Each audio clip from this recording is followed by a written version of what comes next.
آقا محسن قرظی اتنی مشہور و معروف شخصیت ہے قرآن کے حوالے سے، یہ فرماتے ہیں کہ شب قدر کو اپنی حساب و کتاب کی رات قرار دے دینا چاہیے،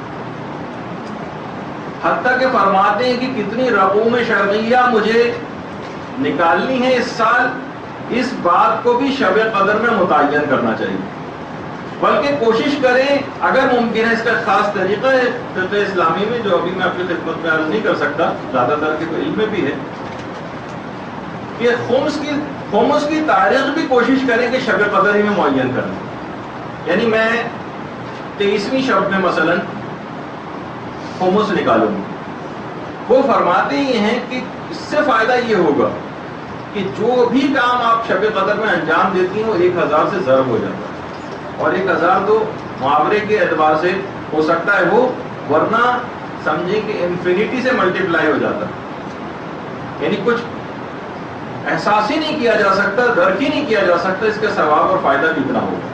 وہ فرماتے ہیں کہ بلکہ کتنا مجھے صدقہ پورے سال دینا ہے، کتنا دینا ہے، یہ بھی کیلکولیشن آپ شب قدر ہی کے اندر کر لیں۔ مثلا حساب لگا لیں کہ مہینے میں عام طور پر میں 300 سے مثلا 500 روپے صدقہ دیتی ہوں اپنی اپنی حیثیت کے مطابق، یہ آج کی رات آپ ارادہ کر لیں کہ میں اتنا صدقہ دوں گی، اسی طریقے سے کتنوں کی میں مدد کروں گی، یہ بھی آج کی رات بیٹھ کر ارادہ کریں، نیت کریں کہ میں اتنے افراد کی مدد کروں گی، کتنی کتابوں کا میں مطالعہ کروں گی، کتنے مسائل میں حاصل کروں گی اور یاد کروں گی، کسی نے مجھ کو تبلیغ کرنا ہے، غرض ہر نیک کام کا ارادہ آج کی رات آپ کر لیں، ہر نیک کام کا ارادہ،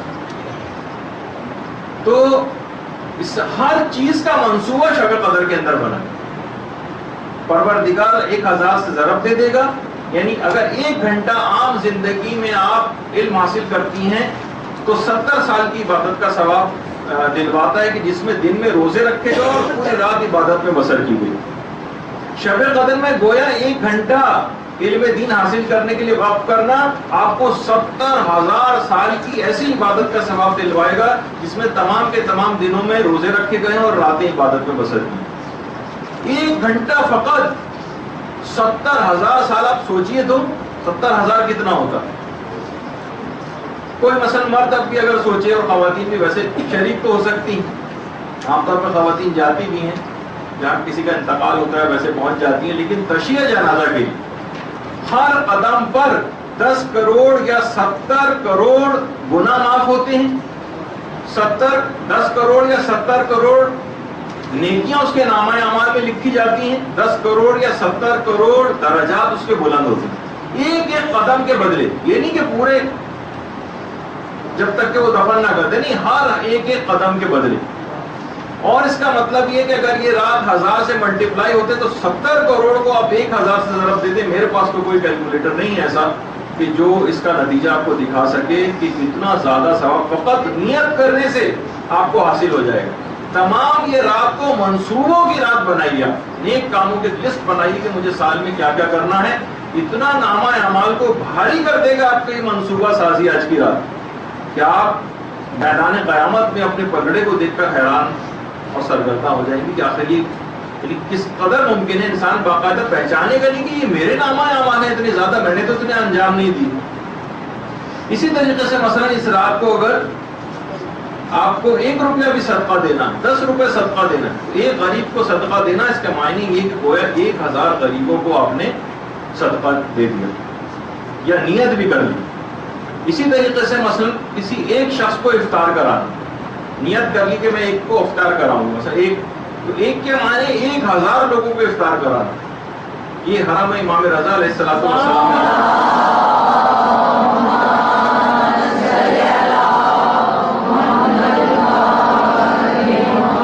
ایک غریب کو صدقہ 1000 غریبوں کے صدقے کے برابر، ایک شخص کی افطار ہزاروں اشخاص کی افطار کے برابر جو ہے اجر و ثواب دلوانے والی۔ صرف منصوبہ سازی کرے اور سنجیدگی کے ساتھ، ایسا نہیں کہ فقط نیت کر کے بیٹھنا اور کرنا اس کے بعد کچھ نہیں۔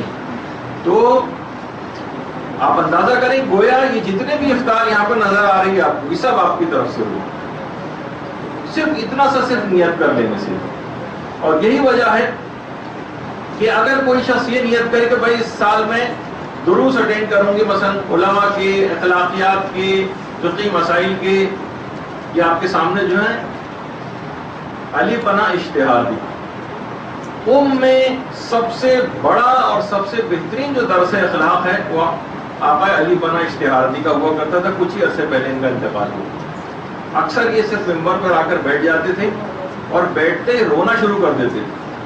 یہاں تک کہ ان کو روتے دیکھ کر تمام ہزاروں کا مجمع رونے لگتا تھا. یہاں تک کہ آدھے گھنٹے تک اپنے گناہوں پر ندامت کا اظہار کرتے ہوئے پورا مجمع زار و قطار رو کر گریہ ازاری کرتا تھا. یہاں تک کہ کچھ کہے بغیر ہی وہ مجلس ختم ہو جاتی. آقا علی پناہ اجتہاد. تو اگر کوئی شخص یہ کہے کہ جناب میں جو ہے اس رات میں نیت کرے کہ میں کوئی علماء کے دروس اٹینڈ کروں گی، اب تو کیسٹس کے ذریعے بھی ممکن ہے، اگر فزیکلی کسی جگہ جانا ممکن نہیں ہے تو آپ لائیں، گھر میں سنیں. اپنے آپ کو، اپنی اخلاقیات کو درست کرنے کی انسان کو ہمیشہ فکر کرتے رہنا چاہیے. کیونکہ بعض اوقات یہاں پر مدرسے میں اگرچہ یہی سب چیزیں سکھائی جاتی ہیں لیکن پھر بھی ایک الگ سے ایک درس اخلاق کا جو مکمل ایک درس اخلاق ہو اور علماء کی زبانی ہو، علماء بعمل کی زبانی، وہ آپ لائبریری سے لا کر سنیں تو آپ اپنے اندر بہت تبدیلی محسوس کریں. تو یہ ضرور. اچھا، اسی طریقے سے اگر آج کی رات کسی بھی ظالم پر نفرین کرنا تو گویا ایک ظالم سے اظہار برات کرنا اور اس پر نفرین کرنا 1000 ظالموں کے خلاف نفرین کرنے کے برابر. اور آپ یہ نیت کریں کہ روزانہ مثلا میں ایک تسبیح درود کی پڑھوں گی. درود خود ایک درود پڑھنے سے نامہ اعمال بھاری ہو جاتا ہے اور میزان کا جو پلڑا ہے وہ بالکل بھاری ہو جاتا ہے. تو آپ خود سوچیے کہ آپ پورے سال کا کوئی ارادہ کریں کہ جب بھی کبھی پیغمبر اسلام کا یا ائمہ اطہار کا نام آئے گا میں ضرور درود پڑھوں گی.